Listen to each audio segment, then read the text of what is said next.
Hi, I'm Abby Daly, and I'm going to be sharing with you a little bit about my favorite book, which is The Glass Castle by Jeanette Walls.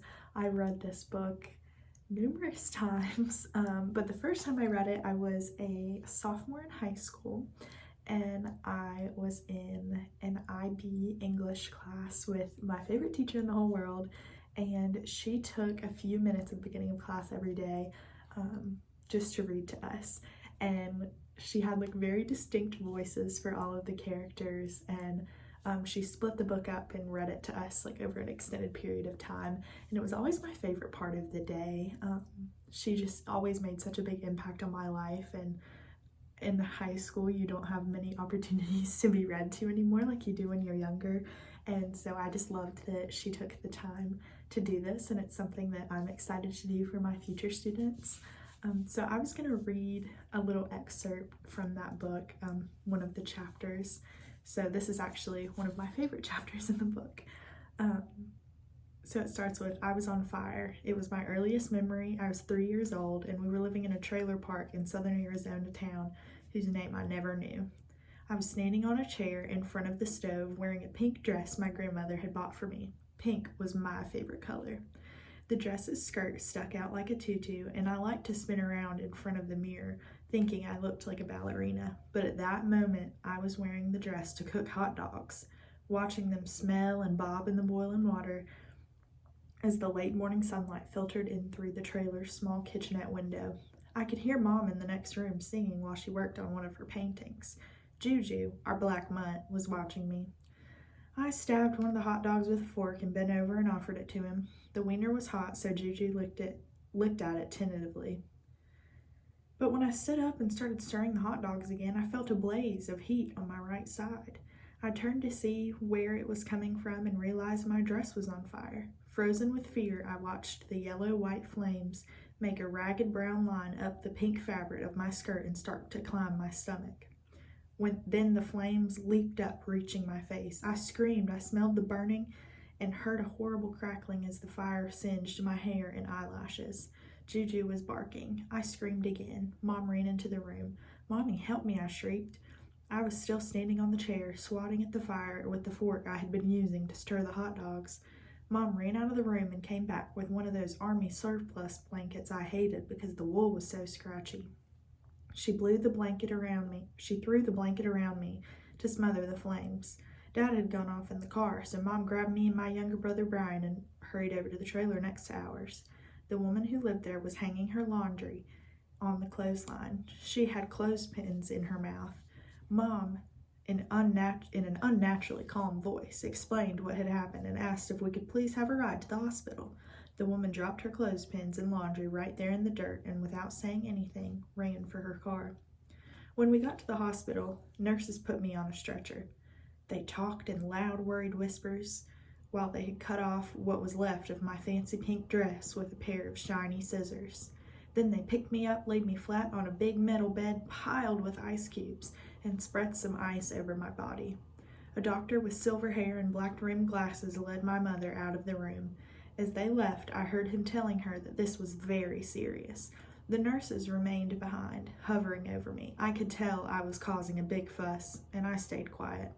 One of them squeezed my hand and told me it was going to be okay. "I know," I said, "but if I'm not, that's okay too." The nurse squeezed my hand again and bit her lower lip. The room was small and white with bright lights and metal cabinets. I stared for a while at the rows of tiny dots in the ceiling panels. Ice cubes covered my stomach and ribs and pressed up against my cheeks. Out of the corner of my eye, I saw a small, grimy hand reach up a few inches from my face and grab a handful of cubes. I heard a loud, crunching sound and looked down. It was Brian eating the ice. The doctor said I was lucky to be alive. They took patches of skin from my upper thigh and put them on the most badly burned parts of my stomach, ribs, and chest. They said it was called a skin graft. When they were finished, they wrapped my entire right side in bandages. "Look, I'm a half mummy," I said to one of the nurses. She smiled and put my right arm in a sling and attached it to the headboard so I couldn't move it. The nurses and doctors kept asking me questions. "How did you get burned? Have your parents ever hurt you? Why do you have all those bruises and cuts?" "My parents never hurt me," I said. "I got the cuts and bruises playing outside and the burns from cooking hot dogs. They asked what I was doing cooking hot dogs all by myself at the age of 3. It was easy, I said. You just put the hot dogs in the water and boil them. It wasn't like there was some complicated recipe that you had to be old enough to follow. The pan was too heavy for me to lift when it was full of water, so I put a chair next to the sink, climb up and fill a glass, then stand on a chair by the stove and pour water into the pan. I did that over and over again until the pan held enough water. Then I'd turn on the stove, and when the water was boiling, I'd drop in the hot dogs.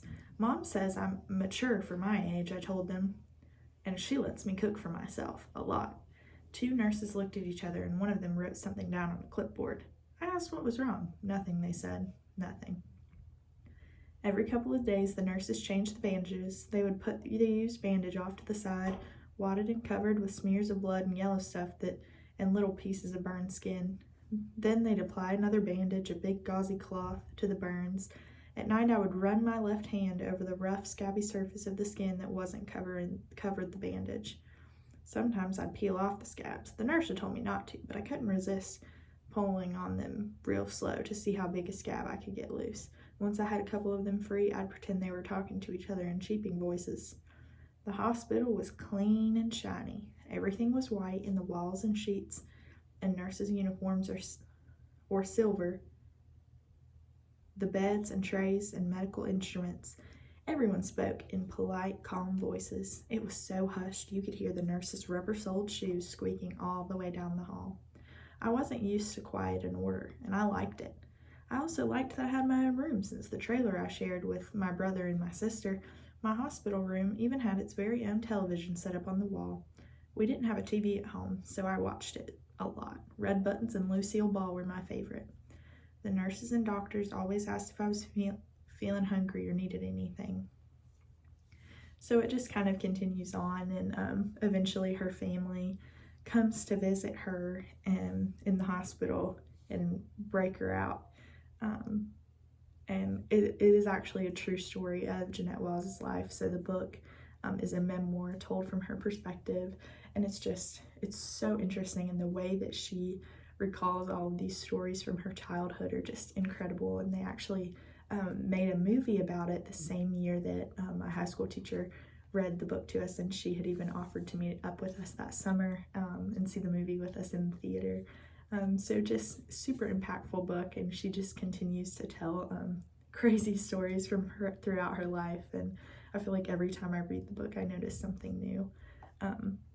But as the chapter continues, her dad, who is kind of a wild Western man, comes and breaks her out, and even in the movie it is quite funny to watch.